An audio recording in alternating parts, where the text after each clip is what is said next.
Operation സിന്ദൂറിന്റെ ആദ്യ ദിവസം തന്നെ ഇന്ത്യക്ക് കനത്ത പരാജയം ഏറ്റുവാങ്ങേണ്ടി വന്നതായും ഇന്ത്യൻ വ്യോമസേന പൂർണ്ണമായും സ്തംഭിച്ചു പോയതായും മഹാരാഷ്ട്ര മുൻ മുഖ്യമന്ത്രി പൃഥ്വിരാജ് ചവാൻ നടത്തിയ പ്രസ്താവന വിവാദമാകുന്നു. പരാമർശത്തിൽ താൻ മാപ്പ് പറയില്ലെന്നാണ് പൃഥ്വിരാജ് ചവാന്റെ വിശദീകരണം. തെറ്റായൊന്നും പറഞ്ഞിട്ടില്ല, ക്ഷമ ചോദിക്കുവാൻ ഒന്നുമില്ലെന്നും അദ്ദേഹം പറഞ്ഞു. ഇപ്പോൾ കൂടുതലൊന്നും പറയാൻ ഞാൻ ആഗ്രഹിക്കുന്നില്ല. പക്ഷേ ഞാൻ ക്ഷമ പറയില്ല, ആവശ്യമില്ല. ഞാൻ തെറ്റായ ഒരു പ്രസ്താവനയും നടത്തിയിട്ടില്ല എന്നും പൃഥ്വിരാജ് ചവാൻ പറഞ്ഞു.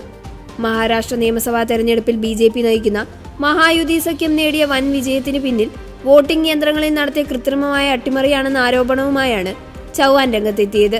ഓപ്പറേഷൻ സിന്ദൂറിന്റെ ആദ്യ ദിവസം ഇന്ത്യൻ സൈനിക വിമാനങ്ങളെ പാകിസ്ഥാൻ സൈന്യം വെടിവെച്ചിട്ടെന്നും പൃഥ്വിരാജ് ചവാൻ പറഞ്ഞിരുന്നു. യുദ്ധത്തിൽ നാശനഷ്ടങ്ങൾ സാധാരണമാണ്, പക്ഷേ സർക്കാർ ചില വസ്തുതകൾ മറച്ചുവെക്കുകയാണ്.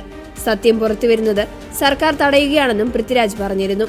BJPയുടെ വിജയരഹസ്യം തേടിയുള്ള അന്വേഷണം തുടരുമെന്നും വോട്ടിംഗ് യന്ത്രങ്ങളുടെ സുതാര്യതയിൽ വലിയ സംശയങ്ങളുണ്ടെന്നും പൃഥ്വിരാജ് പറഞ്ഞിരുന്നു.